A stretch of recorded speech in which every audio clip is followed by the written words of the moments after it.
नमस्कार, मैं हूं सुधीर चौधरी और डिकोड के इस वीकेंड एडिशन में आपका बहुत बहुत स्वागत है। शनिवार और रविवार को इस वीकेंड एडिशन में हम आपको इस हफ्ते की चुनिंदा खबरें और उनका विश्लेषण दिखाते हैं। इस हफ्ते दुनिया की सबसे बड़ी खबर यह रही कि गाजा में इजराइल और हमास के बीच युद्ध रोकने के लिए शांति समझौता हो गया और आज हम इसी शांति समझौते को आपके लिए बहुत ही सरल भाषा में डिकोड करेंगे। यह युद्ध 2 साल तक चला। इसमें दोनों तरफ से लगभग 70,000 लोग मारे गए, 13 लाख करोड़ रुपए मिट्टी में मिलकर खाक हो गए और अब ये दोनों पक्ष शांति के लिए तैयार हैं।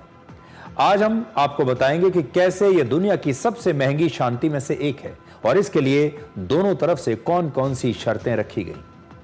और उसके बाद हम आपको यह दिखाएंगे कि भारतीय सेना अब कैसे टेक्नोलॉजी के एक नए युग में प्रवेश कर गई है। ऑपरेशन सिंदूर के दौरान भारतीय सेना ने पाकिस्तान पर सटीक हमलों के लिए एआई का इस्तेमाल किया था, जिसकी वजह से भारत के सारे हमले पाकिस्तान पर बिल्कुल ठीक सटीक निशाने पर बैठे। तो आजकल कैसे युद्ध के दौरान एआई का इस्तेमाल हो रहा है, आज हम आपको यह दिखाने वाले हैं। और आखिर में आपको दिखाएंगे कि वजन घटाने वाली दवा मोंजारो भारत में बिकने वाली दूसरी सबसे बड़ी दवा बन गई है। भारत के लोग अब मोंजारो के इंजेक्शंस पर हर महीने 27,000 रुपए तक खर्च कर रहे हैं। अब लोग वजन घटाने के लिए एक्सरसाइज की बजाय इंजेक्शंस ले रहे हैं और ऐसा लगता है कि अब घर और गाड़ी के बाद मोटापा घटाने के लिए भी आपकी ईएमआई शुरू हो जाएगी और शायद बैंक भी इसके लिए कुछ दिनों के बाद लोन देना शुरू कर देंगे। दुनिया की सबसे बड़ी खबर यह है कि इजराइल और हमास के बीच 2 साल और 2 दिन के भीषण युद्ध के बाद अब सीज फायर हो गया है, यानी शांति समझौता हो गया है। आज पूरी दुनिया में इस सीज फायर की चर्चा हो रही है। अमेरिका के राष्ट्रपति डोनाल्ड ट्रंप ने सोशल मीडिया पर इसकी घोषणा की और बताया कि इजराइल और हमास दोनों ने ही शांति समझौते पर दस्तखत कर दिए हैं। इस समझौते में वैसे तो 20 बड़ी बातें हैं, लेकिन हम आपको इस समझौते के 5 महत्वपूर्ण पॉइंट्स सरल भाषा में बताते हैं। पहला, अब 24 घंटे के अंदर इजराइल की सेना को गाजा में पीछे हटना होगा। दूसरा, इजराइल अपनी जेल से फिलिस्तीन के 2000 कैदियों को अब रिहा करेगा। तीसरा, इसके बाद हमास 72 घंटे में इजराइल के 20 बंधकों को रिहा करेगा। हमास के पास असल में 48 बंधक बचे थे, जिसमें सिर्फ 20 अब जीवित बचे हैं और बाकी लोगों के शव हमास वापस करेगा। चौथा, इजरायली बंधकों को सोमवार यानी 13 अक्टूबर तक रिहा किया जाएगा। यह डेडलाइन है, 13 अक्टूबर तक रिहा करना है और इससे पहले ही इस रविवार को राष्ट्रपति ट्रंप इजराइल जाएंगे। और पांचवां, जो लोग गाजा छोड़कर भाग गए थे उन्हें वापस गाजा सिटी और गाजा के दूसरे इलाकों में लौटने की अनुमति दी जाएगी। यानी जो लोग ये जगह, ये शहर गाजा छोड़कर भाग गए थे, अब वो वापस आ सकते हैं। इस शांति समझौते पर इजिप्ट के शर्म अल शेख में अमेरिका और मिडिल ईस्ट के कुछ देशों के बीच पहले मुलाकात हुई और फिर बातचीत इस समय चल रही है और राष्ट्रपति ट्रंप भी हो सकता है कि इजराइल के बाद इजिप्ट जाएं। बंधकों के रिहा होने की खबर से इजराइल और गाजा दोनों तरफ जश्न मनाया जा रहा है। लोग बड़े खुश हैं। इजराइल के टेल अवीव में एक खास जगह पर पिछले 2 साल से बंधकों के परिवार लगातार प्रदर्शन कर रहे थे और इसका नाम है होस्टेजेस स्क्वायर। अब सोचिए, जगह का नाम ही होस्टेजेस स्क्वायर रख दिया गया और यह वो जगह है जहां पर जो बंधक बना लिए गए थे लोग, उनके परिवार के लोग प्रोटेस्ट करते हैं। वहां पर झंडे लहराए गए, आतिशबाजी की गई, लोगों ने एक दूसरे को गले लगा लिया और कई लोग तो खुशी के मारे रोने लगे, क्योंकि रोएंगे भी क्यों नहीं, ये वो लोग हैं जिनका 2 साल से, जिनके परिवार के लोग हमास ने जिन्हें बंधक बनाकर रखा है, ये जानते नहीं कि वो किस हाल में हैं और अब 2 साल के बाद इनके परिवार के लोगों को वहां से रिहा किया जाएगा। देखिए कितने खुश हैं ये लोग।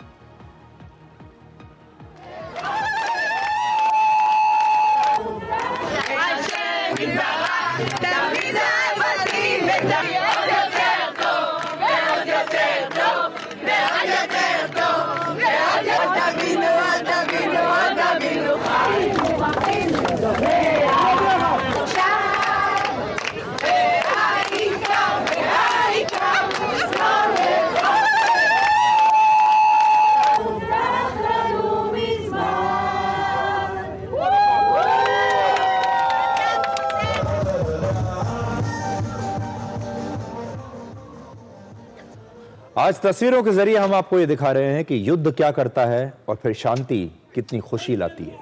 शांति क्या खुशी लाती है, अभी आपने देखा। गाजा में भी बिल्कुल ऐसा ही हो रहा है।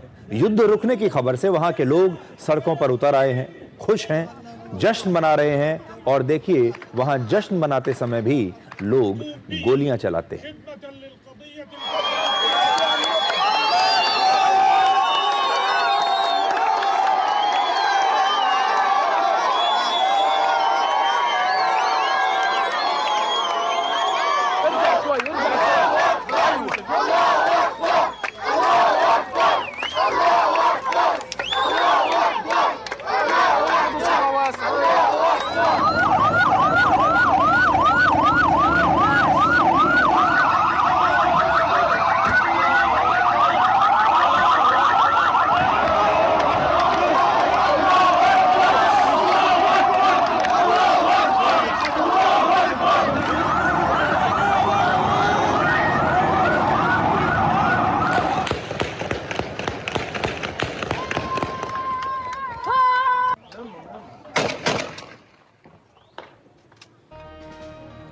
इस शांति समझौते का दुनिया के दूसरे देश भी स्वागत कर रहे हैं, लेकिन इसमें अभी कई चुनौतियां बाकी हैं। अभी भी यह स्पष्ट नहीं है कि गाजा पर किसका शासन होगा, वहां हमास की भूमिका इसके बाद क्या रहेगी, और क्या हमास अब अपने हथियार, अपनी हिंसा, आतंकवाद का रास्ता छोड़ देगा। हालांकि अमेरिका के राष्ट्रपति डोनाल्ड ट्रंप ने अपने 20 पॉइंट्स के शांति समझौते में हमास को गाजा से बाहर रखने की बात कही है कि अब हमास को गाजा से बाहर रखना होगा। यह युद्ध विराम कितने दिनों तक टिकेगा, इस बात को लेकर भी आशंका है। इससे पहले जनवरी 2025 में भी डोनाल्ड ट्रंप के शपथ ग्रहण से कुछ दिन पहले इजराइल और हमास के बीच एक युद्ध विराम हुआ था, जो सिर्फ 6 हफ्तों के अंदर ही खत्म हो गया था। अब देखिए, शांति समझौते के पीछे कौन सी टीम काम कर रही है। अब टीम देख लीजिए जिसने ये कराया है। सबसे पहला नाम है खुद राष्ट्रपति डोनाल्ड ट्रंप का। उन्होंने राष्ट्रपति बनते ही रशिया और यूक्रेन और इजराइल और हमास के बीच युद्ध रुकवाने का ऐलान किया था, और आज वो इस युद्ध को रुकवाने में कामयाब हो गए। तो देखिए, रशिया और यूक्रेन का युद्ध तो वो नहीं रुकवा पाए, लेकिन इजराइल और हमास का युद्ध आखिरकार उन्होंने रुकवा दिया है। इस टीम में दूसरा नाम है 68 वर्ष के स्टीव विटकॉफ, जो मिडिल ईस्ट के लिए राष्ट्रपति ट्रंप के विशेष दूत हैं और उनके पुराने दोस्त भी हैं। विटकॉफ ने मिडिल ईस्ट में शांति की कोशिशों में बहुत अहम भूमिका निभाई है, और इजराइल और कतर से उनके बड़े करीबी संबंध हैं, जिसकी वजह से उन्हें मध्यस्थता में शामिल किया गया।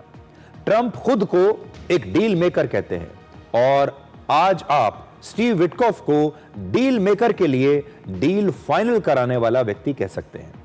इस टीम में तीसरा नाम है जैरेड कुशनर, जो राष्ट्रपति ट्रंप के दामाद हैं। ट्रंप की पिछली सरकार में वो सीनियर एडवाइजर थे। हालांकि अभी वो ट्रंप प्रशासन में किसी भी आधिकारिक पद पर नहीं है। सऊदी अरब, यूएई, इजराइल और कतर से उनके बहुत अच्छे संबंध हैं, और इस समझौते की रणनीति तैयार करने में वो काफी उपयोगी साबित हुए हैं। इजराइल का मीडिया कहता है कि इस समझौते की बातचीत में स्टीव विटकॉफ के साथ जैरेड कुशनर भी शामिल रहे थे। चौथा नाम है अमेरिका के विदेश मंत्री मार्को रूबियो का। उन्होंने मिडिल ईस्ट के कई देशों से सीधे बातचीत की और यह तय किया कि समझौते में अमेरिका की गारंटी मौजूद रहे और अमेरिका इसमें प्रमुख भूमिका निभाए। रूबियो खुद इस सीज फायर को इस शताब्दी का सबसे मुश्किल लेकिन सबसे महत्वपूर्ण समझौता कह रहे हैं। और पांचवां और आखिरी नाम है टोनी ब्लेयर, जो ब्रिटेन के पूर्व प्रधानमंत्री हैं, और उन्हें ट्रंप प्रशासन ने सीज फायर के बाद गाजा के पुनर्निर्माण का एक ब्लूप्रिंट तैयार करने का काम सौंपा है। ये वो लोग हैं, ये वो टीम है जिन्हें अब दुनिया द पीस मेकर्स कहकर बुला रही है। ये हैं दुनिया के नए पीस मेकर्स, यानी शांति को स्थापना करने वाले शांति के दूत। इसके साथ ही राष्ट्रपति ट्रंप ने कतर, इजिप्ट और टर्की को भी धन्यवाद दिया है। यानी ट्रंप की टीम के साथ दूसरे देशों की टीम भी इस समझौते के लिए लगातार कोशिशें कर रही थी। अब आप व्हाइट हाउस की वो तस्वीर देखिए जब अमेरिका के विदेश मंत्री मार्को रूबियो ने इस शांति समझौते के बारे में राष्ट्रपति ट्रंप को बताया था।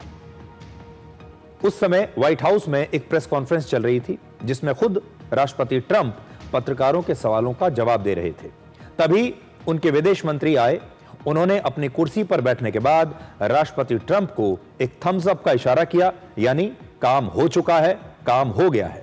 फिर अपने हाथ से उन्होंने एक पर्ची पर कुछ लिखा और वो पर्ची उन्होंने ट्रंप तक पहुंचाई। ट्रंप ने इस पर्ची को पढ़ा। अब देखिए, इस समय विदेश मंत्री पर्ची पर कुछ लिख रहे हैं। ये वो चिट गई राष्ट्रपति ट्रंप के पास। उन्होंने इस संदेश को पढ़ा। इसके बाद दोनों के बीच कुछ इशारा हुआ और मार्को रूबियो ने जाकर ट्रंप के कान में कुछ कहा और इसके बाद राष्ट्रपति ट्रंप ने खुद इस शांति समझौते का वहां पर ऐलान किया। I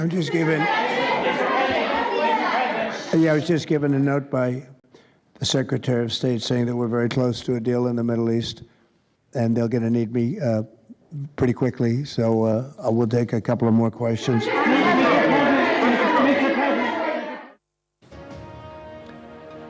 अब टीम से हमने आपको मिलवा दिया। राष्ट्रपति ट्रंप आज खुश तो बहुत होंगे, क्योंकि वो बहुत लंबे समय से कोशिश कर रहे थे।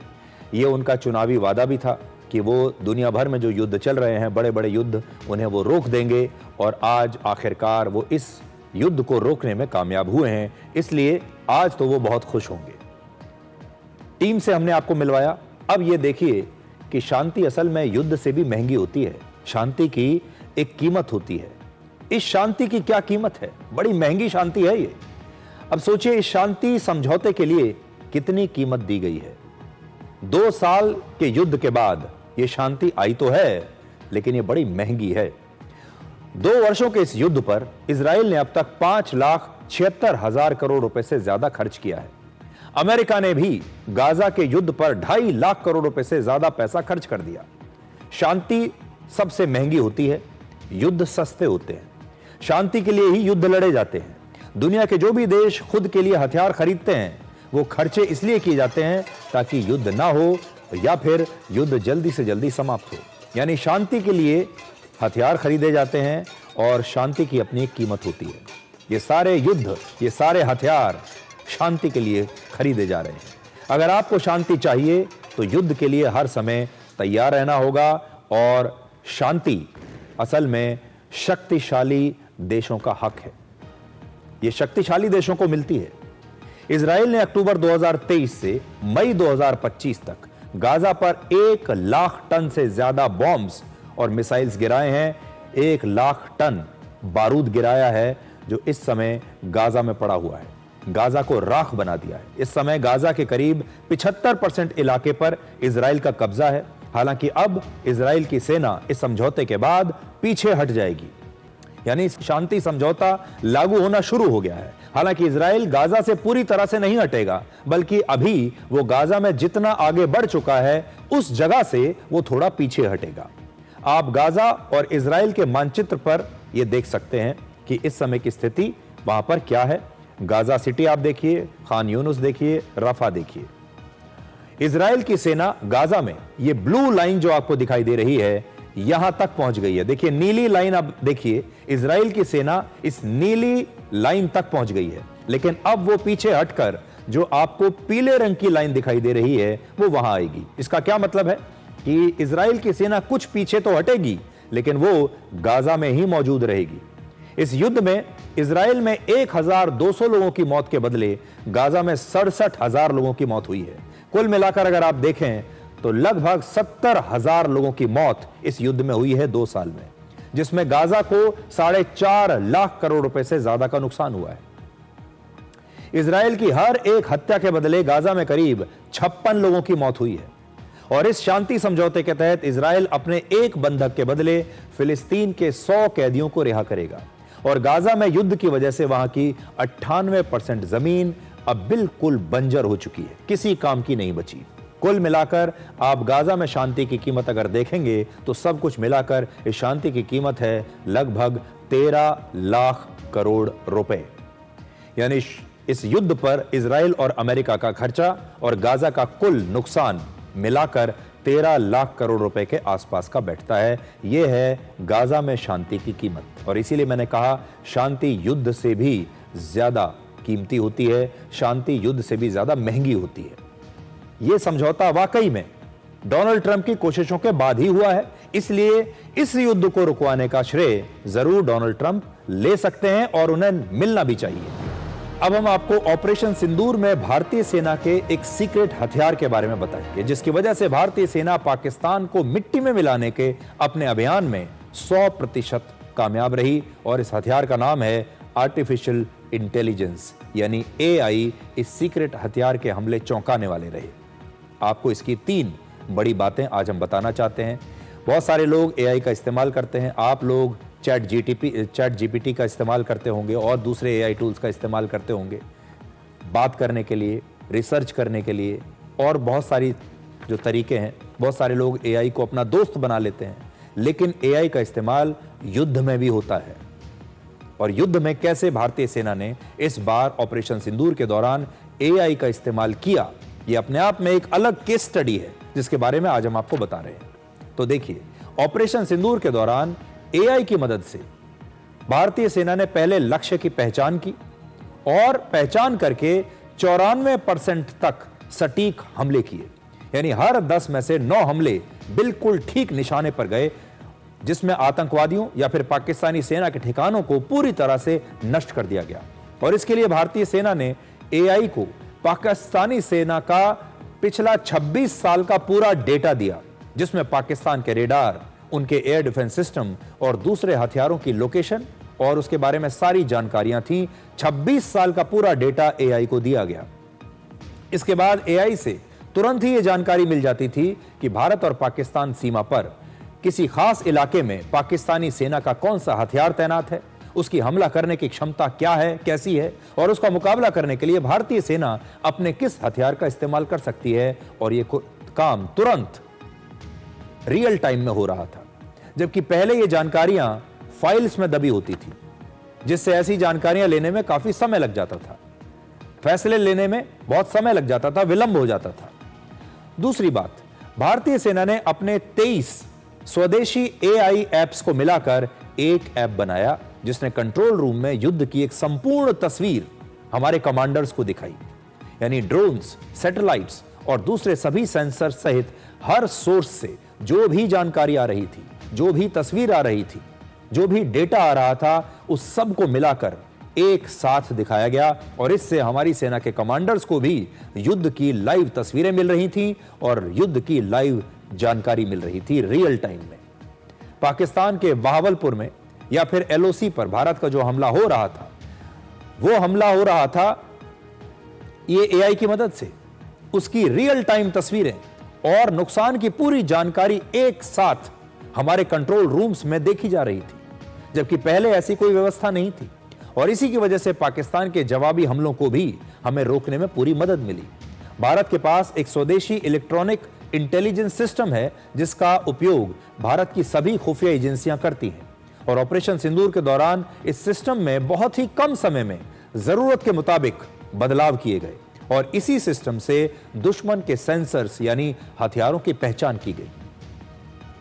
और तीसरी बात यह कि युद्ध में मौसम की जानकारी बहुत महत्वपूर्ण होती है और भारतीय सेना को अपने ऐप, जिसका नाम है अनुमान 2.0, इस ऐप से अगले 48 घंटों के मौसम और हवा की गति और इस प्रकार की सभी जानकारियां मिल रही थी, जिससे हमारी सेना की तोप को लंबी दूरी तक सटीक निशाना लगाने में बहुत मदद मिली। इसका मतलब है कि भारतीय सेना टेक्नोलॉजी का इस्तेमाल करके एक नए युग में प्रवेश कर चुकी है और इस टेक्नोलॉजी का इस्तेमाल करके हमने अपने दुश्मनों को बुरी तरह से हराया। और अब युद्ध सिर्फ मैदानों में नहीं, बल्कि AI और डेटा सेंटर्स की मदद से लड़े जा रहे हैं। इस समय जिस देश की सेना के पास ज्यादा मिसाइल्स, ज्यादा रॉकेट्स और फाइटर जेट्स हैं, उन्हें ताकतवर माना जाता है। लेकिन भविष्य में जिस देश के पास आधुनिक AI और हाईटेक सिस्टम्स होंगे, नई टेक्नोलॉजी होगी, जिसके पास अपना AI सिस्टम होगा, वही सेना सबसे ज्यादा शक्तिशाली मानी जाएगी और युद्ध में उसी की जीत तय होगी। आधुनिक जमाने के युद्धों में शायद आपने एक शब्द बार बार सुना होगा और वो शब्द है किल चेन। आसान भाषा में किल चेन का मतलब है दुश्मन को पहचानने से लेकर उसे खत्म करने की पूरी प्रक्रिया। आजकल एआई तुरंत अपने दुश्मन की पहचान कर लेता है। सैटेलाइट और ड्रोन से दुश्मन की तस्वीरें और वीडियोस हमें मिल जाते हैं और कंप्यूटर अपने लक्ष्य को तय कर लेता है और हमले का फैसला कुछ सेकंड में ले लिया जाता है। यानी एआई की मदद से ऑपरेशन सिंदूर में किल चेन की प्रक्रिया बहुत तेज और सटीक हो गई, जिससे दुश्मन को बचकर भागने का ना तो समय मिला और ना ही मौका मिला। ऑपरेशन सिंदूर में पहली बार किसी युद्ध में भारतीय सेना ने आर्टिफिशियल इंटेलिजेंस वाले ऐसे ड्रोन्स का प्रयोग किया जो पाकिस्तान के सैनिक ठिकानों की लाइव तस्वीरें और वीडियोस हमें लगातार दे रहे थे और रियल टाइम में यह भी बता रहे थे कि उन ठिकानों पर कौन कौन से हथियार और कितने सैनिक मौजूद हैं। और इसके बाद तुरंत ही हमले का फैसला भी लिया जा रहा था। हमला कब करना है, उसका निशाना कहां पर लगाना है, कौन से हथियार का प्रयोग करना है, यह सारा काम कुछ घंटों के बदले अब मिनटों में और कई बार तो सेकंडों में हो रहा था। यह है एआई का कमाल। सोचिए यह टेक्नोलॉजी कितनी आधुनिक है और समय आज कितना बदल चुका है। वर्ष 1999 में कारगिल युद्ध के समय पाकिस्तानी ठिकानों की सैटेलाइट तस्वीरें आती थीं, फिर उनकी जांच करके लक्ष्यों का पता लगाया जाता था और फिर हमले का आदेश दिया जाता था, जिसमें काफी समय लग जाता था। और सैटेलाइट तस्वीरें भी लेने में उस समय हम सक्षम नहीं थे, क्योंकि हमारे पास अपना जीपीएस नहीं था। यह पूरा डेटा लेने के लिए हम अमेरिका के पास गए थे कि आप हमें जो पाकिस्तानी आतंकवादी और पाकिस्तानी सेना के जो लोग हैं वो कहां पर मौजूद हैं, उनकी लोकेशन क्या है, आप हमें वो डेटा दे दीजिए। लेकिन तब अमेरिका ने वो डेटा देने से इनकार कर दिया था और आज भारत के पास सब कुछ है। और एआई की मदद लेने के बावजूद ऑपरेशन सिंदूर में हमले का हर फैसला भारतीय सेना के कमांडर ही ले रहे थे। तो यह मत सोचिए कि सारा युद्ध एआई ही लड़ रहा है। एआई आपको सारी जानकारी देता है, आपको सारा डेटा देता है, लेकिन फैसला तो आज भी हमारे कमांडर्स करते हैं, हमारे जनरल्स करते हैं। यानी एआई हमारी सेना को फैसला लेने में तो मदद कर रहा था, पर इसका मतलब यह नहीं है कि हमले का कंट्रोल भी एआई के पास था। और इसीलिए जो ह्यूमन माइंड है, इंसान का दिमाग और एआई, जब ये दोनों मिल जाते हैं तो सबसे खतरनाक कॉम्बिनेशन बनता है। और हमारी सेना इस तकनीक को कहती है रिस्पॉन्सिबल एआई, यानी जिम्मेदारी के साथ एआई का इस्तेमाल। एआई का असर भारतीय सेना के युद्ध ही नहीं बल्कि निगरानी और यहां तक कि ट्रेनिंग पर भी पड़ रहा है। भारतीय सेना को पता है कि कोई नया बदलाव करने में समय लगता है और इसीलिए उन्होंने डेकेड ऑफ ट्रांसफॉर्मेशन यानी परिवर्तन का दशक इस बार शुरू किया है। इस दशक में परिवर्तन किया जाएगा। यह परिवर्तन का समय है जिसमें भारतीय सेना एआई जैसी नई टेक्नोलॉजी को अपना रही है। दुनिया भर की सेनाएं आज एआई का इस्तेमाल करके तेजी से अपनी युद्ध लड़ने की क्षमता को मजबूत बना रही हैं और इजराइल की सेना ने भी हमास के खिलाफ युद्ध में खुफिया जानकारियां, हमले और निगरानी के लिए ऐसे ही एआई का इस्तेमाल किया था। उनके एक एआई टूल का नाम है द गॉस्पेल, जिसने ड्रोन और सैटेलाइट्स की तस्वीरों को मिलाकर लक्ष्यों की पहचान की। और दूसरे एआई सिस्टम का नाम है लेवेंडर। इसने सोशल मीडिया, मोबाइल फोन्स और उनकी लोकेशन के हिसाब से हमास के आतंकवादियों की पहचान की, उनकी लोकेशन बताई जिस पर इजरायली सेना ने हमला किया। अमेरिकी सेना ने भी अपने हवाई हमलों के लिए एआई टेक्नोलॉजी का इस्तेमाल किया है।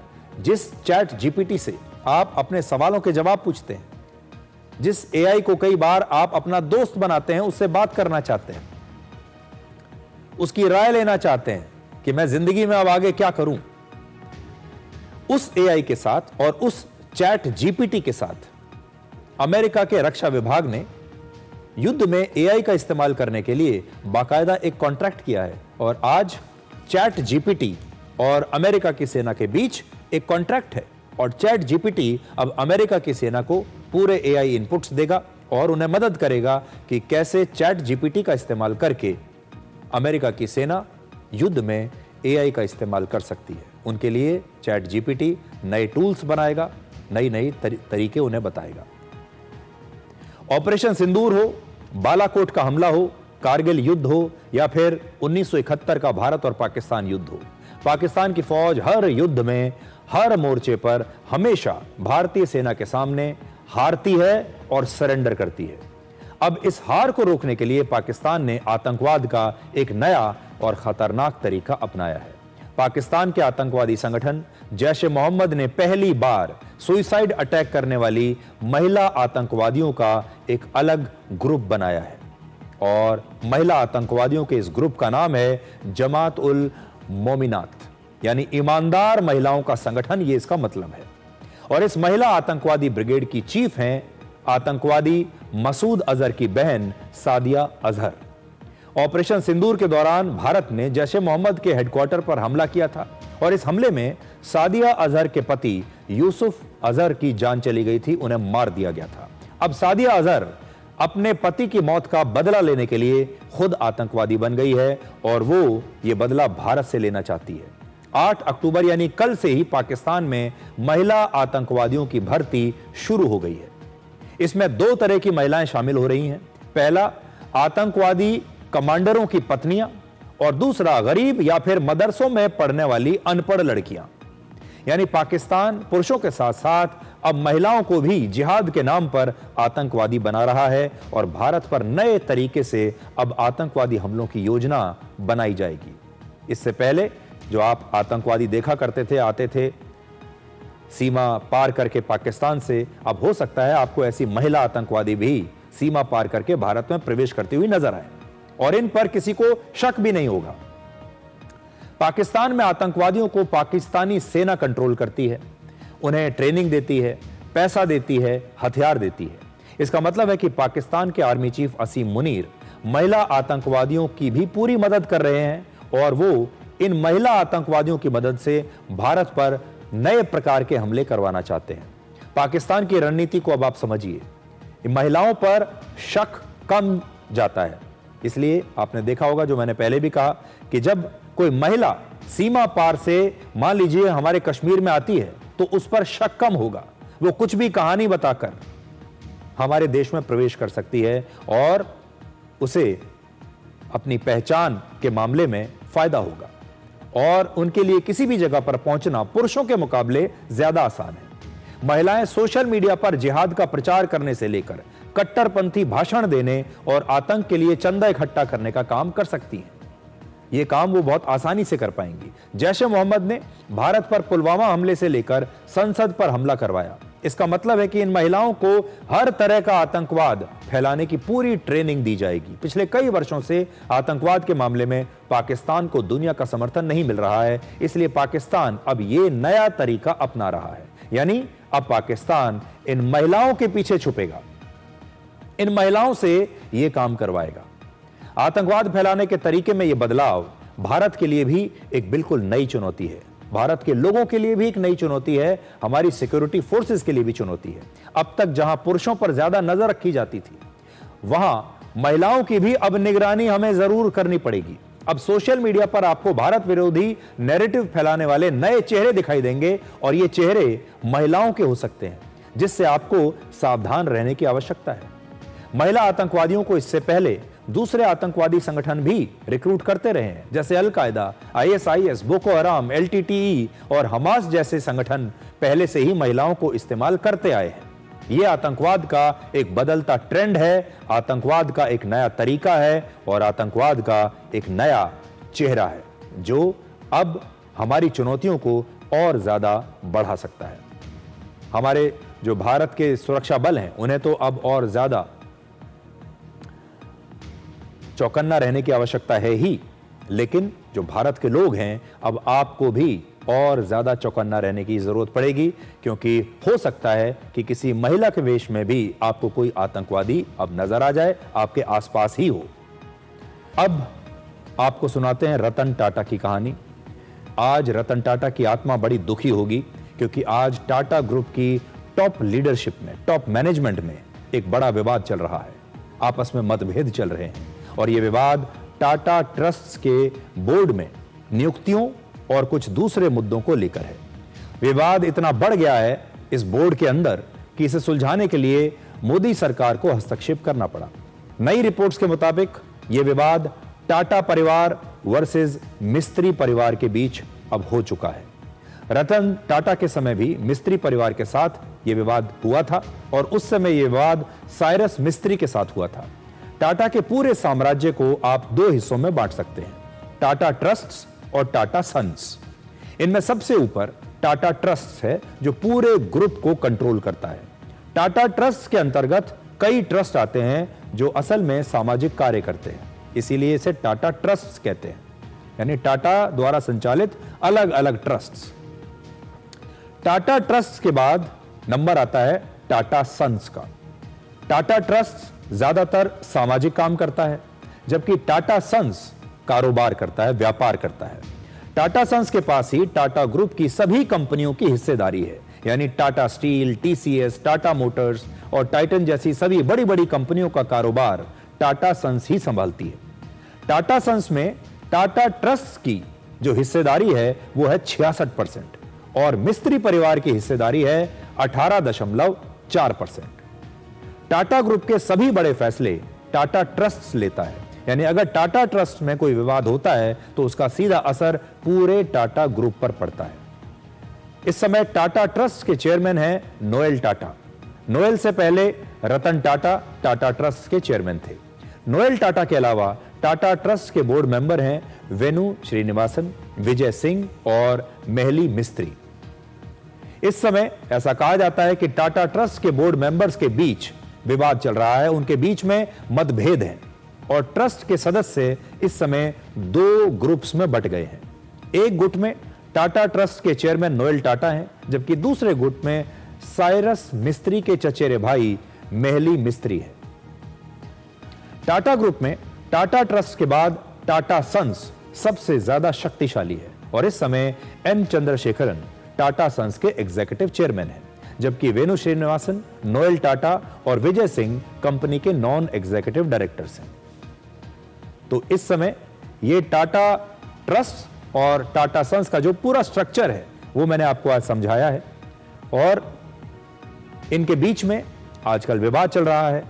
अहम मुद्दों पर ऐसा कहा जाता है कि ये एक राय नहीं है और इतनी बड़ी कंपनी, इतना बड़ा ग्रुप अगर इस तरह चलेगा तो आज रतन टाटा की जो पहली पुण्यतिथि है, आज सोचिए उनकी आत्मा कितनी दुखी होगी। रतन टाटा जहां भी होंगे आज ये सब देखकर कितने निराश हो रहे होंगे। आज रतन टाटा को याद करने का दिन है और रतन टाटा से आप सब बहुत सारी बातें सीख सकते हैं। तो आज मैं कुछ पॉइंट्स लेकर आया हूं जो आज की पीढ़ी, आप सब रतन टाटा से सीख सकते हैं। वो इतने बड़े इंडस्ट्री लीडर थे। पहली बात जो आप उनसे सीख सकते हैं वो है इनोवेशन और रिस्क। रतन टाटा कहते थे आज के बारे में मत सोचो बल्कि भविष्य के बारे में सोचो। उन्होंने नई सोच और नए आइडियाज पर हमेशा काम किया। उन्होंने टाटा नैनो के रूप में देश को सबसे सस्ती कार दी, टाटा इंडिका के रूप में डीजल के इंजन वाली सबसे छोटी कार दी। दिलचस्प बात यह है कि भारत को सबसे सस्ती कार देने वाले रतन टाटा ने ब्रिटेन के सबसे महंगे car brand Jaguar land rover को भी खरीदा, यानी दुनिया को सबसे सस्ती कार भी दी और महंगी गाड़ी भी दी। Global civil aviation company Singapore Airlines के साथ मिलकर उन्होंने एक नई एयरलाइंस लॉन्च की जिसका नाम है विस्तारा, जो अब एयर इंडिया में मर्ज हो चुकी है। एयर इंडिया को फिर से खरीदना यह दिखाता है कि रतन टाटा रिस्क लेने से कभी डरते नहीं थे। आज ईवी सेक्टर में टाटा एक बहुत बड़ी कंपनी बन चुकी है, टाटा मोटर्स, और इसका विजन रतन टाटा ने दिया था। दूसरी बात है ईमानदारी और नैतिकता। रतन टाटा ने बिजनेस में कभी भी ईमानदारी से समझौता नहीं किया। उन्होंने पूरी पारदर्शिता और ईमानदारी के साथ अपना बिजनेस चलाया और उसे सफल भी बनाया। जो लोग सोचते हैं कि ईमानदारी से बिजनेस में सफलता नहीं मिल सकती, उनके लिए ये एक बड़ी सीख है। इतना बड़ा बिजनेस एम्पायर चलाते हुए उन्होंने अपने नैतिकता से कभी समझौता नहीं किया और इसीलिए टाटा को आज भी भरोसे का दूसरा नाम माना जाता है और टाटा को कॉर्पोरेट गवर्नेंस के लिए जाना जाता है। लोग कहते हैं कि टाटा की किसी भी कंपनी में कुछ गड़बड़ हो ही नहीं सकती, वो बेईमानी कभी नहीं करेंगे। इतना भरोसा देश के आम जनता को भी टाटा के प्रोडक्ट्स में है। अगली जो चीज आप उनसे सीख सकते हैं वो है सफलता में भी विनम्रता। इतनी बड़ी बड़ी उपलब्धियां हासिल करने के बाद, इतना पैसा कमाने के बाद रतन टाटा विनम्र बने रहे और हमेशा जमीन से जुड़े रहे। सच्चा लीडर वही होता है जो लोगों का पूरा सम्मान करे और अपने मूल्यों से कभी न हिले। कई बार रतन टाटा को टाटा नैनो कार में जाते हुए देखा जाता था। वो बहुत ही एक जिसको कहते हैं सिंपल लाइफस्टाइल, उसमें रहते थे। अगली चीज जो आप उनसे सीख सकते हैं वो है देशभक्ति और स्वदेशी। रतन टाटा हमेशा भारत और उसके भविष्य पर भरोसा करते थे। वो हमेशा ग्लोबल सोच के साथ लोकल जुड़ाव रखते थे, इसलिए उन्होंने रिवर्स स्वदेशी किया। उनका जो स्वदेशी है वो बिल्कुल अलग तरीके का है, इसको मैंने नाम दिया है रिवर्स स्वदेशी। रतन टाटा ने ब्रिटेन की स्टील कंपनी कोरस और वहां की मशहूर चाय कंपनी टेटली को खरीद लिया। प्रीमियम कॉफी चेन जो है स्टारबक्स, उसको भारत में लाने का श्रेय भी रतन टाटा को जाता है। आज जब आप स्टारबक्स के किसी भी आउटलेट में कॉफी पीने के लिए जाते हैं तो आपको रतन टाटा को धन्यवाद देना चाहिए। जब आप टेटली के जो टी बैग्स हैं उन्हें जब आप बाजार से खरीदते हैं, उसके पीछे रतन टाटा की सोच है। और जब आप जैगुआर की कोई गाड़ी भारत में खरीदते हैं, उसके पीछे भी रतन टाटा की स्वदेशी सोच थी। एक प्रकार से रतन टाटा ने स्वदेशी का अंतरराष्ट्रीयकरण कर दिया, इसलिए आज टाटा ग्रुप 100 से ज्यादा देशों में कारोबार भी करता है। अगली बात जो उनसे सीखने वाली है वो है सामाजिक जिम्मेदारी। जो भी सफल व्यक्ति है उसकी एक सामाजिक जिम्मेदारी होती है। रतन टाटा के लिए सफलता का मतलब समाज को वापस लौटाना था। टाटा ट्रस्ट आज भी अपने मुनाफे का एक बड़ा हिस्सा इस देश के लोगों की सेवा पर खर्च करता है। देश के टैलेंट को रतन टाटा ने हमेशा बढ़ावा दिया और हमारे देश में स्टार्टअप्स का जो इकोसिस्टम है उसे रतन टाटा ने बहुत प्रमोट किया। उन्होंने खुद निजी रूप से भी 50 से ज्यादा स्टार्टअप्स में निवेश किया था, अपना पैसा लगाया था। और उसमें से कुछ कंपनियां हैं जैसे ओला, लेंसकार्ट, पेटीएम, स्नैपडील, इस तरह के जो स्टार्टअप्स थे, इन स्टार्टअप्स में उन्होंने उस जमाने में पैसा लगाया जब ये सारी कंपनियां बेहद छोटी छोटी कंपनियां थी। भारत के लोग अब वजन घटाने के लिए महंगी महंगी दवाइयां ले रहे हैं। वर्ष 1965 में हमारे देश में एक नारा दिया गया था और वो है जय जवान जय किसान। यानी उस समय का भारत जवान की हिम्मत और किसान की मेहनत पर टिका हुआ था। जवान और किसान दोनों ही अपनी मेहनत के लिए, अपने परिश्रम के लिए, अपने पसीने के लिए जाने जाते हैं और यही मेहनत उन्हें फिट बनाती है। इसलिए आपने कभी किसी जवान या किसी किसान को मोटापे का शिकार होते हुए कभी नहीं देखा होगा। लेकिन अब 60 साल के बाद भारत में लगभग 20 करोड़ लोग अनफिट हो चुके हैं, वो मोटापे का शिकार हैं। और धीरे धीरे जब आप अपने आसपास लोगों को देखते होंगे, बाजारों में और सड़कों पर, दफ्तरों में, तो आपको दिखता होगा बड़ी संख्या में आपको आजकल ऐसे लोग नजर आते हैं जो अनफिट हैं, जिनका वजन बढ़ा हुआ है और वो कुछ नहीं कर पा रहे। आज भारत में फिटनेस अब मेहनत से नहीं बल्कि मनी से मापी जाती है। भारत में वजन कम करना अब लोगों का एक नया जुनून बन गया है। लोग चाहते हैं कि कम से कम समय में, कम से कम मेहनत के साथ ज्यादा से ज्यादा वजन घट जाए और वो किसी फिल्मी एक्टर की तरह दिखने लगे। और इसी के लिए उन्होंने अब एक नया फॉर्मूला खोज लिया है और यह है दवाइयों और इंजेक्शन से वजन घटाने का फॉर्मूला। किसी जमाने में जिम जाने का ट्रेंड था, लोग जिम जाया करते थे, लेकिन अब इंजेक्शन का ट्रेंड है। अब लोग एक्सरसाइज नहीं करते बल्कि इंजेक्शन लेते हैं। आज किसी भी अच्छे जिम की फीस लगभग 1000 से 2000 रुपए प्रति महीने की है, लेकिन वही लोग अब दवाओं और इंजेक्शंस पर इससे 10 गुना ज्यादा पैसा खर्च करके वजन घटाना चाहते हैं। और एक नई खबर आज मैं आपको देने वाला हूं। भारत में सिर्फ 1 महीने में मोंजारो नाम की वजन कम करने वाली दवा के 80 करोड़ रुपए के इंजेक्शंस बिक चुके हैं। 1 महीने में, पिछले सितंबर के महीने में मोंजारो के 80 करोड़ रुपए के इंजेक्शंस बिके हैं। यानी मोटापा घटाना अब भारत में एक बहुत बड़ी इंडस्ट्री बन चुका है। अब भारत के लोग वजन घटाने वाले इंजेक्शंस के लिए हर महीने 14,000 से 27,000 रुपए तक खर्च कर रहे हैं। अब तक लोग अपने घर की ईएमआई देते थे, कार की ईएमआई देते थे, लोन की किस्त चुकाते थे, लेकिन अब ऐसा लगता है कि एक नई ईएमआई का समय आ गया है और वो ईएमआई है वजन घटाने की ईएमआई। और अगर यही रफ्तार रही तो बहुत जल्द हमारे देश के बैंक भी लोगों को वजन घटाने के लिए लोन देना शुरू कर देंगे, क्योंकि हर महीने अगर आप 15 से 30,000 रुपए वजन घटाने की दवाओं पर खर्च करेंगे, इंजेक्शंस पर खर्च करेंगे, तो आप समझ लीजिए कि वजन कम करने की एक नई ईएमआई आपके खर्चे में जुड़ जाएगी। और यह ट्रेंड सिर्फ दवा या इंजेक्शन की कहानी नहीं है, यह भारतीय समाज के बदलते चरित्र की कहानी है। आज भारत के बाजार में जो दूसरी सबसे ज्यादा बिकने वाली दवाई है वो वजन कम करने की दवाई है। किसी बीमारी की दवाई नहीं है। यह अपने आप में भारत के समाज के बारे में बहुत कुछ बताता है, जहां लोग बगैर परिश्रम किए सिर्फ पैसे के दम पर अपना वजन घटाकर स्लिम दिखना चाहते हैं, खूबसूरत दिखना चाहते हैं। अब फिटनेस पसीने से नहीं, पैसों से तय होती है, क्योंकि आज स्वास्थ्य भी किश्तों में बिक रहा है। ऐसा लगता है कि अब मोटापा एक हेल्थ इशू नहीं रहा, बल्कि ये एक लाइफस्टाइल स्टेटमेंट बन चुका है, जहां लोग कहते हैं मेहनत छोड़ो, बस पैसा लगाओ और तुरंत पतले हो जाओ। हैरानी की बात यह है कि यह दवाई असल में डायबिटीज के लिए बनी थी, लेकिन लोग अब इस दवाई को अपना वजन घटाने के लिए इस्तेमाल कर रहे हैं। यह दवाई आपके मस्तिष्क को ऐसे सिग्नल भेजती है जिससे आपकी भूख बहुत कम हो जाती है, भूख मर जाती है और हर समय आपको यह एहसास होता है जैसे आपका पेट भरा हुआ है। यानी यह दवा आपकी भूख को खत्म कर देती है और इसके बाद आपकी कुछ खाने की इच्छा ही नहीं होती और फिर आप खाना कम कर देते हैं और वजन कम होना शुरू हो जाता है। यह दवाई इस तरह काम करती है। अब आपको यह बताते हैं कि भारत के लोगों का वजन असल में बढ़ क्यों रहा है। इसके 3 सबसे बड़े कारण हैं: चावल, गेहूं और चीनी। यानी भारत के लोगों की डाइट में कार्बोहाइड्रेट्स की मात्रा बहुत ज्यादा है। दक्षिण भारत, पूर्वी भारत और उत्तर पूर्वी भारत में चावल मुख्य भोजन है और मध्य और उत्तरी भारत में गेहूं की रोटी मुख्य भोजन माना जाता है। ज्यादातर जो लोग हैं, आम लोग, वो या तो गेहूं की रोटी खाते हैं और या फिर चावल खाते हैं। कम से कम 21 राज्य हमारे देश में ऐसे हैं जहां के लोग जरूरत से ज्यादा मीठा खा रहे हैं और यही कारण है कि भारत के लोगों का मोटापा तेजी से बढ़ रहा है।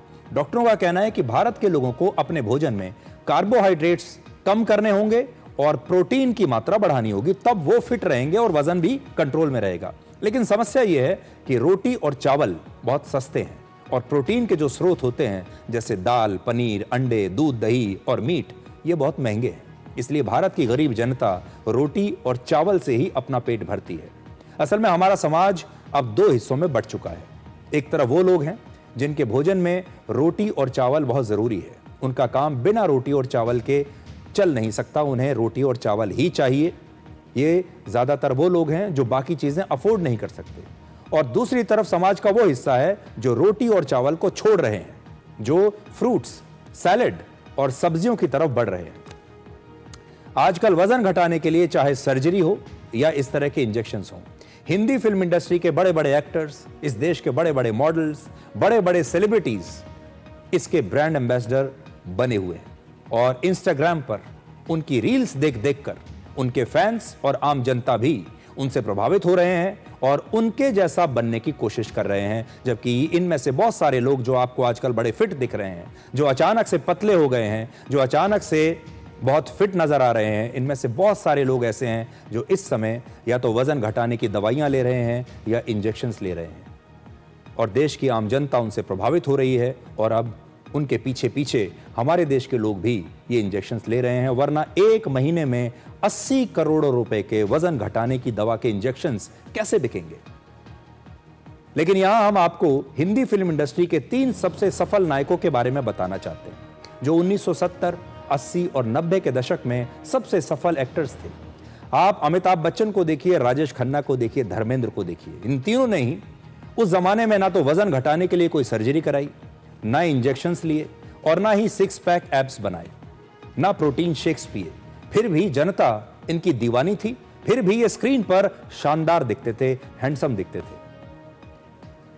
लेकिन आज 6 पैक एब्स का जमाना है और हमारे देश की जनता भी ये चाहती है कि वो भी बड़े बड़े हीरोज, एक्टर्स और मॉडल्स की तरह 6 पैक एब्स बनाए, लेकिन बिना मेहनत के और बिना पसीना बहाए। लेकिन आपको मैं सचेत भी करना चाहता हूं। आज हमने मुंजारो बनाने वाली कंपनी की वेबसाइट को चेक किया जो आपकी स्क्रीन पर है और इस वेबसाइट पर इस कंपनी ने खुद यह लिखा हुआ है कि मुंजारो के ज्यादा इस्तेमाल से थायराइड कैंसर और ट्यूमर हो सकता है। देखिए यहां लिखा है और यहां यह भी लिखा है कि मूलतः यह दवा वजन घटाने के लिए नहीं है, बल्कि यह दवा डायबिटीज के लिए बनाई गई है। आप अपनी स्क्रीन पर एक बार ध्यान से यह जरूर देख लीजिए। मुंजारो का वेबसाइट है और यहां आप देखिए इसमें लिखा है Mounjaro may cause tumours in the thyroid including thyroid cancer. और यह भी साफ साफ उन्होंने लिखा है, Mounjaro is not a weight loss drug. तो अगर आप ये दवाई लेना चाहते हैं, ये इंजेक्शन लेना चाहते हैं, तो ये भी ध्यान से पढ़ लीजिएगा। वजन कम करने वाले ऐसे किसी भी इंजेक्शन के दूसरे साइड इफेक्ट्स भी हो सकते हैं। इससे आपके शरीर को जरूरी पोषण नहीं मिलेगा। धीरे धीरे आपका शरीर अंदर से कमजोर होने लगेगा, आप थक जाएंगे और आपका शरीर सुस्त होता चला जाएगा। आप दिखते तो पतले हैं, लेकिन अंदर से आपका शरीर कमजोर हो चुका है, खोखला हो चुका है, और इंजेक्शन बंद करते ही आपका वजन दोबारा से बढ़ने लगता है। लेकिन जब आप मेहनत करके, पसीना बहाकर, जिम जाकर अपना वजन कम करेंगे, तो आप उसे आगे भी मेंटेन करने की कोशिश कर सकते हैं। अगर आप भी अपना वजन कम करना चाहते हैं, तो सबसे पहले अपनी दिनचर्या में बदलाव लाइए। आप हर रोज पैदल चलने की आदत जरूर डालें। अपने खाने में रोटी और चावल की मात्रा कम करें। मैं ये नहीं कह रहा कि छोड़ दीजिए, नहीं, लेकिन रोटी और चावल की मात्रा थोड़ी सी कम कर दीजिए। एक रोटी कम कर दीजिए। अगर आप इन्हें नहीं छोड़ सकते, तो फिर गेहूं की जगह और चावल की जगह मिलेट्स खाना शुरू कीजिए। खाने में ज्यादा पोषक तत्व शामिल कीजिए, जैसे सब्जियां, प्रोटीन और हेल्दी फैट्स, और पानी खूब सारा पीजिए, और जंक फूड को हमेशा के लिए त्याग दीजिए। ये बहुत छोटे से बदलाव हैं, इनमें आपका ज्यादा पैसा नहीं लगेगा, और धीरे धीरे आपके वजन को ये संतुलित कर देंगे, आपके शरीर को संतुलित कर देंगे। पैसा भी आपका बचेगा, आप दिखेंगे भी अच्छे, और लंबे समय तक आपका वजन कंट्रोल में रहेगा। अब आपको बताते हैं कि कैसे आसमान में हवाई सफर के दौरान यात्रियों का भरोसा टूट रहा है, और आपका भरोसा भी किसी न किसी हवाई यात्रा के दौरान जरूर टूटा होगा। जो कहानी अब मैं आपको सुनाने जा रहा हूं, ये कभी ना कभी आपके साथ भी किसी फ्लाइट में जरूर हुई होगी। जब आप फ्लाइट में जाते हैं, और अगर आप वेजिटेरियन हैं, तो अक्सर शाकाहारी लोगों से कहा जाता है कि अगर वेज मील नहीं है, तो आप नॉन वेज मील की ग्रेवी या सूप खा सकते हैं। अक्सर कहा जाता है कि वेजिटेरियन मील खत्म हो गया है। आप ऐसा करिए कि आप नॉन वेज मील ले लीजिए, उसमें मीट को अलग कर दीजिए, और बाकी का सामान जो है उसको खा लीजिए। आप मांस अलग कर दीजिए, मछली को अलग कर दीजिए, और बाकी की चीजों को खा लीजिए। आपके साथ भी ऐसा कई बार हुआ होगा शायद। लेकिन ये जो लापरवाही है, ये किसी की जान भी ले सकती है, और ऐसा ही हुआ हवाई सफर के दौरान, एक फ्लाइट के दौरान, एक 85 साल के भारत के शाकाहारी यात्री के साथ, जिनकी मौत हो गई। आज का हमारा विश्लेषण इसी घटना को लेकर है। आप में से हजारों लोगों ने फ्लाइट के दौरान या रेल सफर के दौरान इस समस्या का सामना जरूर किया होगा। अलग अलग जो मीडिया रिपोर्ट्स आ रही हैं, उनके मुताबिक कतर एयरवेज की एक फ्लाइट में 85 साल के एक भारतीय डॉक्टर अशोक जयवीरा को नॉन वेज खाना दे दिया गया। वो असल में वेजिटेरियन थे। उन्होंने वेज खाना बुक किया था, वेज मील बुक की थी, लेकिन वेज मील खत्म हो गई। इसके बाद उन्हें नॉन वेज मील दे दी गई। मजबूरी में उन्हें खाना पड़ा, क्योंकि वो बहुत भूखे थे, और इसकी वजह से उनका दम घुटने लगा, उनका गला चोक हो गया, और बाद में उनकी मौत हो गई। डॉक्टर अशोक जयवीरा कैलिफोर्निया के एक रिटायर्ड डॉक्टर थे, हृदय रोग विशेषज्ञ थे, और यह घटना आज की नहीं है, यह 23 जून 2023 की घटना है, जब वो अमेरिका के लॉस एंजलिस से श्रीलंका की राजधानी कोलंबो जा रहे थे कतर एयरवेज की एक फ्लाइट में। यह लंबी फ्लाइट थी, 15 घंटे की फ्लाइट थी। डॉक्टर जयवीरा पहले से ही अपनी इस फ्लाइट के लिए शाकाहारी भोजन यानी वेज मील ऑर्डर कर चुके थे, लेकिन फ्लाइट क्रू ने कहा कि वेज खाना खत्म हो गया है, और उन्हें नॉन वेज खाने की सलाह उन्होंने दी, और उनसे कहा कि आप मीट को छोड़कर बाकी का जो खाने का सामान है वो खा लीजिए।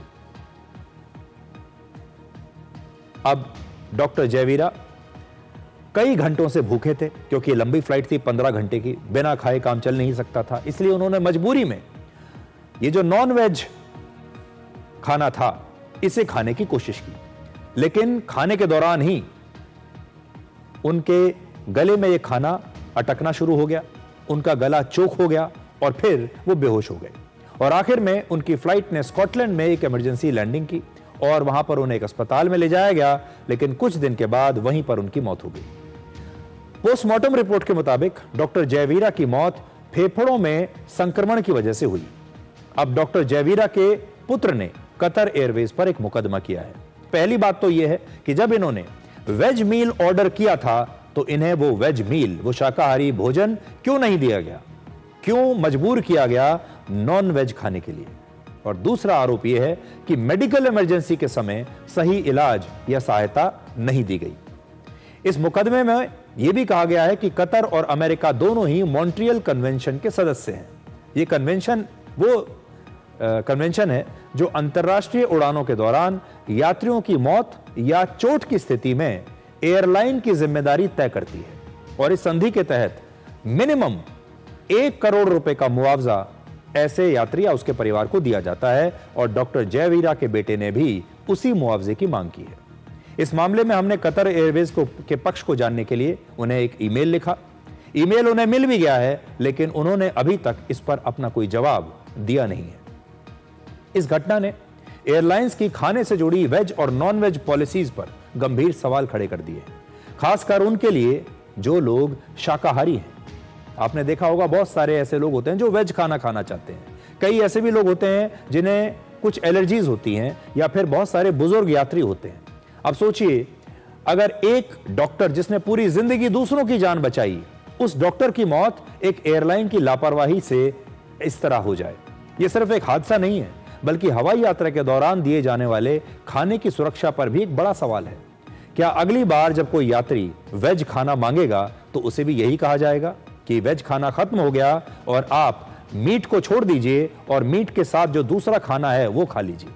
या तो ये जो नाइंसाफी है, ये आज हम कहेंगे कि खत्म होनी चाहिए। बहुत सारे लोग आज भी जब फ्लाइट्स में जाते हैं तो उनसे अक्सर क्रू ये कह देता है कि वेज खाना खत्म हो गया है, आप नॉन वेज खाने की ग्रेवी खा लीजिए। आज जब आप हवाई जहाज का टिकट खरीदते हैं तो आप उसके साथ अपने खाने का भी पैसा देते हैं। हमेशा याद रखिए, फ्लाइट में जो आप खाना खाते हैं इसका पैसा आपकी टिकट में इंक्लूडेड होता है, लेकिन जब फ्लाइट में खाना दिया जाता है तो कई बार ऐसा आपको जताया जाता है जैसे ये एयरलाइंस आप पर कोई एहसान कर रही है। कई बार वेज खाना खत्म हो जाने पर यात्रियों को कुछ भी नहीं दिया जाता, या फिर उन्हें कहा जाता है कि कोई दूसरा विकल्प ले लीजिए, खाना खत्म हो चुका है। और इस तरीके से यह बात कही जाती है कि एयरलाइन के स्टाफ को शायद इसका कोई खेद भी नहीं होता, जबकि सच ये है कि खाने की बुकिंग पहले से की जाती है और आप सब लोग अपने खाने का पैसा पहले ही एडवांस में दे चुके होते हैं। आज एयरलाइंस जब कोई गलती करती हैं तो अक्सर हल्की सी माफी मांगकर बच जाती हैं। सिविल एविएशन सेक्टर को रेगुलेट करने वाली अलग अलग जो संस्थाएं हैं, अब उन्हें इन मुद्दों को गंभीरता से लेना चाहिए और कड़ी कार्रवाई करनी चाहिए। आज जब आप हवाई जहाज में बैठते हैं तो आप पूरी तरह एयरलाइंस पर निर्भर हो जाते हैं। टिकट लेने के साथ ही आप उनके नियमों और उनकी मर्जी पर आश्रित हो जाते हैं, उनके नियमों में बंध जाते हैं, क्योंकि आप पैसा दे चुके हैं और एयरलाइंस ही उसके बाद सब कुछ तय करती हैं।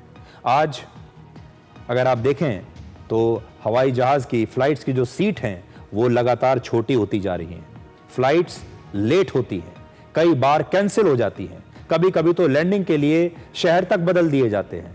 लैंड करने के बाद कई बार घंटों तक आपको प्लेन में इंतजार करना पड़ता है, या कई बार टेक ऑफ से पहले घंटों तक इंतजार करना पड़ता है। और हर बार कोई टेक्निकल फॉल्ट या खराब मौसम का बहाना बनाकर ये एयरलाइंस अपनी जिम्मेदारी से बच जाती है। और ये तो अक्सर होता ही है कि आपने अपना खाना बुक किया और बाद में फ्लाइट में आपसे कह दिया जाता है कि वो खाना खत्म हो गया। आज हमारी ये सलाह है सरकार को कि अगर कोई एयरलाइंस गलती करती है तो उन पर भारी जुर्माना होना चाहिए, यात्रियों को टिकट का पैसा तुरंत रिफंड होना चाहिए, और ये जो रिफंड है ये टिकट की कीमत से कम दुगना होना चाहिए। उनकी सर्विस के बारे में सारी शिकायतें, जैसे गलत खाना देना, खाना न देना, फ्लाइट बिना बताए कैंसिल कर देना, फ्लाइट्स को लेट करना, इन मामलों को सुलझाने के लिए एक निश्चित समय सीमा तय होनी चाहिए और ऐसे में इन एयरलाइंस पर कड़ा जुर्माना होना चाहिए। इसके अलावा देश के सभी एयरपोर्ट्स पर हर महीने एयरलाइंस की शिकायतों की रिपोर्ट सार्वजनिक होनी चाहिए, जिसमें पूरी दुनिया को यह पता चले कि किस एयरलाइंस की कितनी फ्लाइट्स लेट हुई हैं, कितनी कैंसिल हुई हैं, कितने यात्रियों को इन एयरलाइंस से शिकायतें हुई हैं। आज जब यात्रियों से टिकट का हर पैसा, एक एक पैसे का हिसाब लिया जाता है, तो एयरलाइंस को भी अपनी हर गलती का हिसाब देना होगा। अब डिकोड की डाक में आपका बहुत बहुत स्वागत है। हमें आपकी चिट्ठियां, मेल्स लगातार मिल रहे हैं और आज हमें कई दर्शकों ने अपनी परेशानी और सुझाव भेजे हैं। सबसे पहले पवन मौर्य 19 साल के हैं, बिहार से उन्होंने लिखा है। वो कहते हैं भारत की ड्रेनेज व्यवस्था में सुधार जरूरी है ताकि हर साल होने वाली जल भराव और बाढ़ की समस्या से देश को राहत मिल सके। देखिए, ये हमारे देश के लोग कह रहे हैं। कृष्णा मूर्ति रामरत्ना 64 साल के हमारे दर्शक हैं, बेंगलुरु से। वो कहते हैं मैं चाहता हूं कि राजनीतिक फ्रीबीज का विकास पर असर, इस विषय पर आप चर्चा करें। ये योजनाएं राज्य की वित्तीय हालत बिगाड़ रही हैं, क्या अब इन पर संवैधानिक सीमा तय होनी चाहिए? ये हमारे दर्शक बेंगलुरु से कितना अच्छा मुद्दा उन्होंने उठाया है। श्रेया राठौर सिर्फ 19 साल की हैं, कानपुर उत्तर प्रदेश से उन्होंने लिखा है आपके विश्लेषण से प्रेरित होकर मैं पॉलिटून्स और कैरिकेचर्स बनाती हूं, खास तौर पर जब आप शिक्षा व्यवस्था, परीक्षा घोटालों और छात्रों से जुड़े मुद्दों पर बात करते हैं तो मुझे अपने जैसे लाखों छात्रों की आवाज उसमें सुनाई देती है। पिछले साल मैंने नीट स्कैम पर एक कार्टून बनाया था और श्रेया ने हमें वो कार्टून भेजा है जो मैं आज पूरे देश को दिखा रहा हूं। ये श्रेया ने एक कार्टून बनाया है जिसमें जो पेपर लीक होती है, क्वेश्चन पेपर लीक जो हो जाता है, उसमें कितने लोग शामिल होते हैं, कैसे सॉल्वर गैंग्स होते हैं, कैसे भ्रष्ट सरकारी अधिकारी होते हैं, डमी कैंडिडेट्स होते हैं, उस सब के बारे में उन्होंने बताया है। रोहित वर्मा हरियाणा से लिखते हैं ग्रामीण और शहरी सड़कों पर गाड़ियों की तेज हेडलाइट से दुर्घटनाएं बढ़ रही हैं। मैं जब रात में घर लौटता हूं तब इन हेडलाइट्स के कारण मुझे भी बार बार असहज और खतरा महसूस होता है। आप कृपया डिकोड में इस मुद्दे को उठाकर इनके अनियंत्रित उपयोग पर रोक और जागरूकता की मांग करें। और इस मुद्दे पर हमें गंभीर सिंह ने भी एक मेल लिखा है। वो अहमदाबाद के रहने वाले हैं और उनकी भी ये शिकायत है कि चमकदार सफेद हेडलाइट्स गाड़ियों की सीधी आंखों में चुभती है और अचानक कुछ भी देखना मुश्किल हो जाता है। राहुल लाहिरी हमें लिखते हैं युवाओं में बढ़ती स्मार्टफोन और रील्स देखने की आदत उनकी पढ़ाई, स्वास्थ्य और परिवार के साथ संबंध को प्रभावित कर रही है। यह न केवल उनके पर्सनल डेवलपमेंट को रोकता है बल्कि उनकी पढ़ाई, क्रिएटिविटी और मानसिक स्वास्थ्य को भी प्रभावित करता है।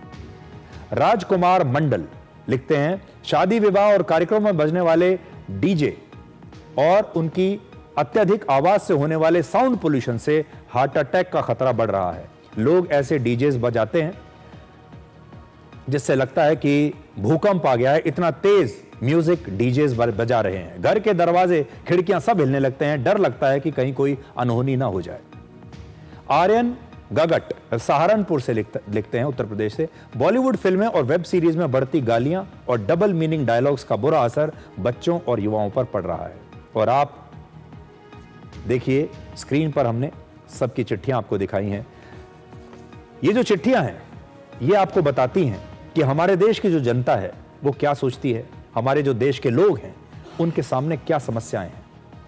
मैं नहीं जानता कि अभी सरकारें अगर हमें देख रही हैं, सरकारी अधिकारी अगर हमें देख रहे हैं तो उन्हें यहां से समझ में आना चाहिए। हमारे नेता, हमारे मंत्री अगर देख रहे हैं तो उन्हें समझ में आना चाहिए कि हमारे देश के जो लोग हैं उनकी समस्याएं क्या हैं। उनके आम जीवन की ये जो समस्याएं हैं ये उनके लिए, बाकियों के लिए छोटी समस्या हो सकती हैं लेकिन उनके लिए बहुत बड़ी समस्याएं हैं। तो आज डिकोड में इतना ही। अब आपसे हमारी अगली मुलाकात होगी कल रात 9 बजे जब हम आपको डिकोड का संडे एडिशन दिखाएंगे। तब तक आप खुश रहिए, सुरक्षित रहिए, स्वस्थ रहिए। नमस्कार।